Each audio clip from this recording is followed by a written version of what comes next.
So हे guys स्वागत आहे तुमचं आपल्या आजच्या मिनी ब्लॉगमध्ये. गाईज आता आलं आपल्या कुलदेवतांच्या जवळ डेकोरेशनचं काम करायला.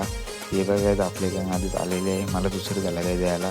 हे बघा गाईज जातच आहे ना की ते काम पण गाईज सुरू झाला.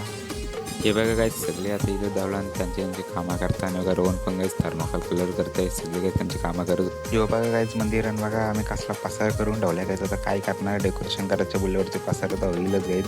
बघा कलर बिलर चांगला आहे गाईज इथं. हे बघा गाईज आमचं कुलदैवत मग काहीच घेतला मी पण काम करायला. हे बघा काय रोहन साईडे थर्मोकॉल कलर केलं तर ते लाईट पडलेलं. मग त्याच्यावर तेच परत कलर करत होतो कारण त्यांना डार्क करायचा होता. मग काहीच घेतला मी पण थर्मोकॉल कलर करायला. इथं बसलेलो सगळी कामं करत होतो. कामं करताना आठवला कसाला रील काढू. मग काही बोलवली वहिनीला कॅमेरामॅन. मग काढली रील न बसलो परत कामं करायला. जी कामं बाकी होती कलरिंगची ती कलरिंगची कामं केली.